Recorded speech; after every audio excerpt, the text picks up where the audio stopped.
నేను సింగపూర్లో Bible training అవుతున్నప్పుడు కాలేజ్ ఫీజు కట్టలేని పరిస్థితిలో ఉన్నాను. అయితే అప్పటికి ఒక 2 వారాలు అయిపోయింది. నన్ను ఆఫీస్ రూమ్లోకి పిలిచి మీరు ఫీజు కట్టాలి, ఒక వారం రోజుల్లో ఫీజు కట్టాలి, లేకపోతే ప్రాబ్లం అవుతుంది అన్నారు. నేను వెంటనే ఇంటికి ఫోన్ చేశాను. నా ఫీజు కట్టలేని పరిస్థితి, ఎవరికి ఫోన్ చేయాలో అర్థం కాలేదు, ఎవరికి అడగాలో తెలియదు. అప్పటికి ఇంకా ఫేస్బుక్లు, వాట్సాప్లు కూడా లేవు. అప్పటికి ఇంకా ఆర్కుట్ ఒక్కటే ఉంది. మా మమ్మీ డాడీలు ఎవరికి ఆర్కుట్లు లేవు. ఎలా మాట్లాడాలో తెలియదు, ఏమి చేయాలో తెలియదు. మోకరించి రాత్రి ప్రార్థన చేయటం ప్రారంభించాను. సుమారు 2:30-3 ఆ టైంకి ఏడుస్తూ ప్రార్థన చేస్తున్నాను. ఒక ఆయన వచ్చి నా రూమ్ తలుపు కొట్టాడు. నేను అప్పటికే 14th ఫ్లోర్ 14వ అంతస్తులో ఉన్నాను. ఆయన 23వ అంతస్తు నుంచి ఒక అతను నా రూమ్కి వచ్చి డోర్ కొడితే నేను కాలేజ్ ఆఫీస్ వాళ్ళు ఎవరైనా వచ్చారేమో అనుకున్నాను. ఆయన డోర్ తీసిన వెంటనే మీరు ఇండియా నుంచి వచ్చారా అన్నాడు. అవును అన్నాను. నేను కొరియా నుంచి వచ్చాను అన్నాడు. ఓకే మంచిది అన్న. నేను లోపల రావచ్చా, మీతో ఒకసారి మాట్లాడాలంటే లోపలికి తీసుకొచ్చాను. ఆయన కష్టాలు చెప్పడం ప్రారంభించాడు. నేను ఇట్లా కొరియా నుంచి వచ్చాను, మా ఆవిడ కష్టపడి, నా భార్య నా కాలేజ్ ఫీజు కడుతుంది, నేను ఇక్కడ చదువుకోవటానికి వచ్చాను అని చెప్తుంటే నేను మనసులో అనుకున్నాను, నాకే దిక్కులేక నేను కూర్చొని ఏడుచి ప్రార్థన చేస్తుంటే ఈయన వచ్చి ఈయన కష్టాలు నాకు చెప్పుకున్నాడు ఏంటి, ఇప్పుడు నేను ఏమైనా ఈయనకి సహాయం చేస్తాను అనుకుంటున్నాడే ఏంటి అని నేను మనసులో అనుకున్నా. ఇంకోటి అనుకున్నా, కనీసం నీకు ఎవరో ఒకరు ఉన్నారు ఫీజు కట్టడానికి, నాకు ఎవరికి ఫోన్ చేయాలో కూడా తెలియట్లేదు, దేశం కాని దేశంలో ఉన్నాను, ఫోన్ లేదు, ఏమీ లేదు, ఎవరికి చెప్పుకోవాలో కూడా నాకు అర్థం కాని పరిస్థితిలో ఉన్నానని నేను మనసులో అనుకుంటున్నా. ఆయన 1 గంట సేపు సుమారు అన్నీ మాట్లాడిన తర్వాత లాస్ట్లో లెగిసాడు. అమ్మయ్య వదిలేస్తున్నాడు అనుకున్నా నేను. ఆయన లెగిసిన వెంటనే ఆయన అన్నాడు, ఇంతకు ఆ కథ అంతా ఎందుకు చెప్పాడో నాకు అప్పుడు అర్థమైంది. నా భార్య కష్టపడి నా ఫీజు కడుతుంది, నా భార్య నా కొరకు ఇంత పంపించింది, దేవుని ఆత్మ ప్రేరేపించింది. ఒక అతను భారతదేశం నుంచి వచ్చాడు, ఈ కవర్ తనకి ఇవ్వమని $3,000 తీసుకొచ్చి నా చేతిలో ఆయన పెట్టాడు. నా జీవితంలో విశ్వాసం అన్నది కష్టతరమైన రీతిలో నేర్చుకున్నాను.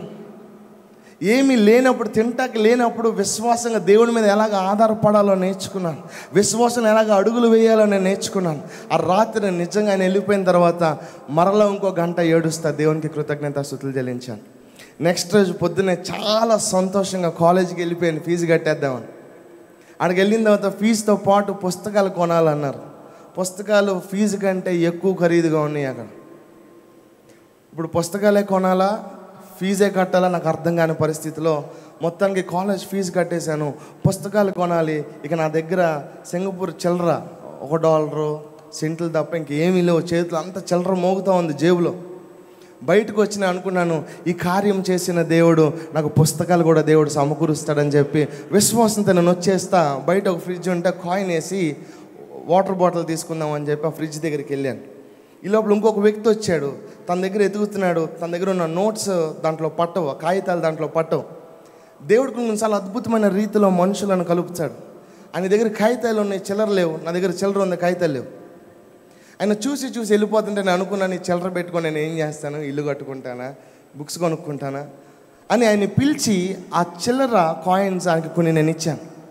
ఇచ్చిన తర్వాత ఆయన మరలా వెనక్కి వచ్చి, మీరు లోపల పుస్తకాల గురించి మాట్లాడుతున్నారు, మీరు ఏమనుకోకపోతే నేను మీ కొరకు పుస్తకాలు కొనివ్వచ్చా అని అడిగి ఆయన వెళ్ళి పుస్తకాలు తీసుకొచ్చి నా చేతిలో పెట్టాను.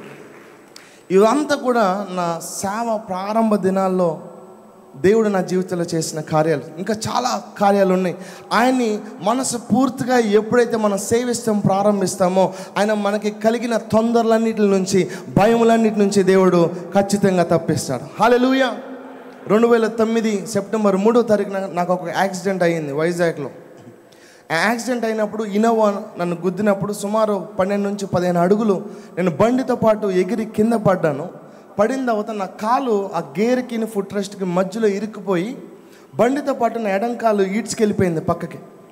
నేను తల ఎత్తి చూస్తుంటే నా ఎడంకాలు కనిపించట్లా, వెనక వైపుకి ఈడ్చుకొని వెళ్ళిపోయింది బండితో పాటు.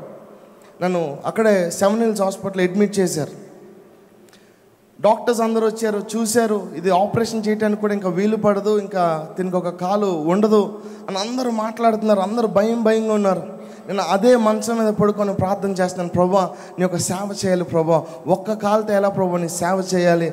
దేవా డాక్టర్స్ అసాధ్యం అంటున్నారు, కానీ లేఖనాల్లో రాయబడి ఉంది మనుషులకు అసాధ్యమైనది దేవునికి సాధ్యమని రాయబడి ఉంది కదా ప్రభా. నీకు అసాధ్యమైనది ఏది లేదు ప్రభా, ఒక్క కార్యాన్ని నా జీవితంలో జరిగించండి, నా జీవితాంతం మీ సాక్ష్యం చెప్తానని ఆ రోజు అక్కడ ప్రార్థన చేశాను. నమ్మశక్యంగానే పరిస్థితిలో ఉన్నాం. అప్పుడు ఒక డాక్టర్ గారు వచ్చారు కోల్కతా నుంచి, డాక్టర్ షా అని. ఆయన ఏదో సర్జరీ కోసమని వచ్చారు. అక్కడ అందరూ డాక్టర్స్ ఉంటే ఆయన ఆగి ఎందుకు అడిగాడో, ఏమైంది అంటే ఇట్లా ఒక అతనికి ఇలాగ యాక్సిడెంట్ అయింది, కాలు పరిస్థితి ఇలాగుంది అని. ఆయన అన్నాడు సర్జరీ చేయొచ్చు, కానీ కాలు 1 ఇంచు పెద్దదన్న అవుతుంది, 1 ఇంచు చిన్నదన్న అవుతుంది, కానీ ఎగ్జాక్ట్గా కాలు మరలా బాగవదు అన్నారు. బయట ఉన్న నా బంధువులు అన్నారు ఏదో ఒకటి పెద్దదో చిన్నదో అవుతుంది కదా, కాలు లేకుండా ఉండటం కంటే ఏదో ఒకటి ఉండటం మంచిదే, చేయండి అంటున్నారు. నేను లోపల మంచం మీద పడుకుని అంటున్నా, నా దేవుడు సగం సగం పనులు చేసే దేవుడు కాదని నేను చెప్తున్నా లోపల నుంచి. సరే మొత్తానికి 2 రోజులు తర్వాత ఆపరేషన్ చేశారు. సుమారు 9 గంటలు ఆపరేషన్ చేశారు. 6 నెలలు మంచం మీద ఉన్నాను, అటు ఇటు తిరగలేని పరిస్థితి. 6 నెలల తర్వాత నేను లెగిసే టైంకి చాలామంది మా సంఘస్థులు, బయట స్నేహితులు, బంధువులు అందరూ చూడటానికి వచ్చారు. దేనికో తెలుసా, కాలు పెద్దదవుతుందో చిన్నదవుతుందో చూద్దామని వచ్చారు. ఆ తర్వాత నేను మంచం మీద నుంచి దిగాను, నా కాలు 1 ఇంచు పెద్దదవలా, 1 ఇంచు కూడా చిన్నదవలా, దేవుడు నా కాలుని అలాగే మరలా స్వస్థపరిచాడు. ఇది ఎందుకు చెప్తున్నానంటే, డాక్టర్లు సర్జరీ అయితే చేయగలుగుతారు, కానీ ఒక ఎముక ఎంత పెరగాలో డాక్టర్ డిసైడ్ చేయలేరు. ఈరోజు నీ జీవితంలో మనుషులు చేయలేని కార్యాలను దేవుడి రాత్రి నీ జీవితంలో జరిగించడానికి సాధ్యము ఆయనకి అసాధ్యమైనది ఏది కూడా లేదు. ఆయనకి సామర్థ్యత కలిగిన దేవుడు. ఈ రాత్రి మన జీవితాల్లో ఏదైతే అసాధ్యమని మనం అనుకుంటామో దేవుడు దాన్ని సాధ్యపరచును గాక. హల్లెలూయా, హల్లెలూయా. మన జీవితాల్లో మనం చేయాల్సిన పని ఏంటో తెలుసా, ఎలాంటి పరిస్థితిలో అయినా సరే మన పూర్ణ హృదయముతో దేవుణ్ణి అనుసరించాలి, మన పూర్ణ హృదయంతో దేవుణ్ణి సేవించాలి. మనం ఏమి చేసినా సరే మన పూర్ణ హృదయంతో దేవుణ్ణి ఏం చేయాలంటే మనందరము వెంబడించాలి. హల్లెలూయా, హల్లెలూయా.